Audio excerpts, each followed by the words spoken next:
AT&T for not having faster internet where he lives. He's been an AT&T customer for a long time, doesn't want to switch.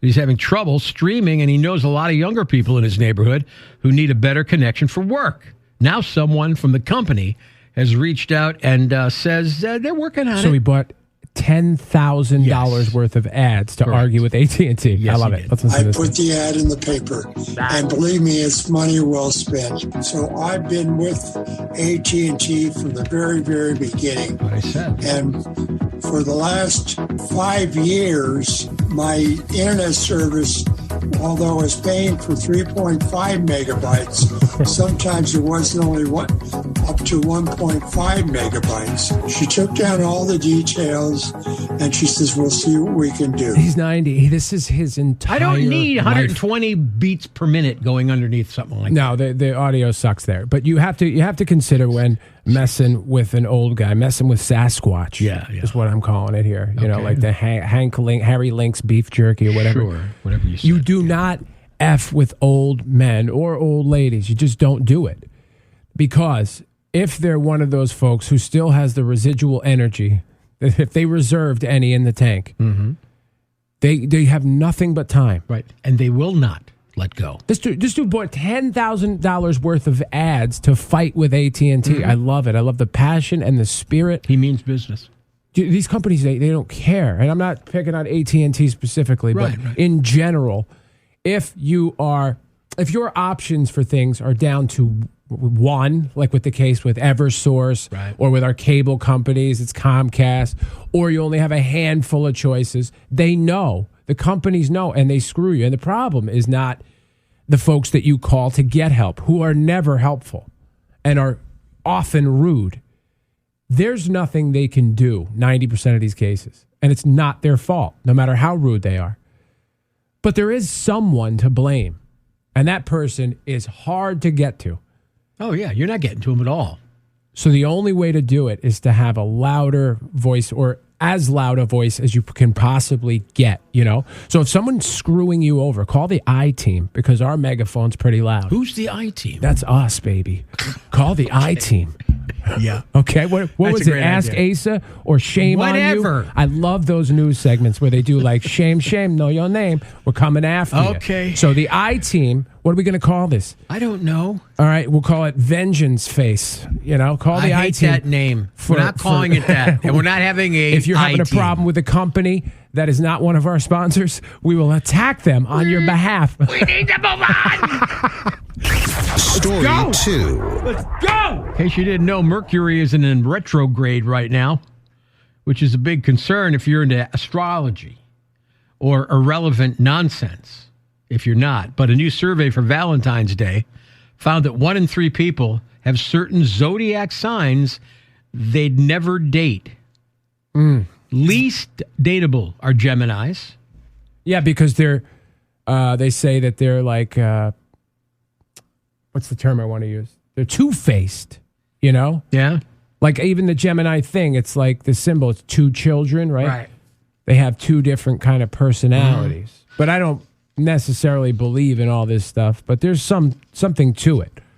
Okay. Well, that sounds. Yeah, I'm hedging my Yeah, statements here. you're on both sides of the fence here. I'm surprised at how often these horoscopes are right, but I feel like I don't know. I just honestly don't know. So Geminis stink. We got that down. Right. Well, Pisces are the most dateable at 7%. That would be me. You're Pisces? I really don't date, you know? See, this is what I'm talking about. Yeah. It always surprises me how they make sense. You are extremely dateable. Oh, yeah. You know, if it wasn't I'm for just a big fuzzy teddy bear. if it wasn't for the whistling nose and Sure. the Well, you gotta take the constant cottage cheese eating, Right. you'd be very You got to take hot on the open market. take the faux pas, but I would be an amazing catch. What are you, Piskies again? What? Pisces? Pisces. Did you say Piskies? Pisces. So Gemini sucks. Pisces is good. Okay. What is Aries? That's my game. Aries is 34% not dateable. Not dateable. Right. We're said to be, volatile individuals. Are you? Yeah. If you look all this It's stuff all up? over the map. We're in love with love, they say. Great. Just the concept of love, not necessarily people. Excellent. That's what I've heard. Okay, great. Go ahead. Make my day. Story 3. Police officers in Beverly Hills, California have started playing music when they see people filming them, Yes. so that the videos will get flagged by YouTube's copyright filters and will automatically get pulled down. Sir, you're putting on music when I'm trying to talk to you. Can you turn that off? It's a little ridiculous.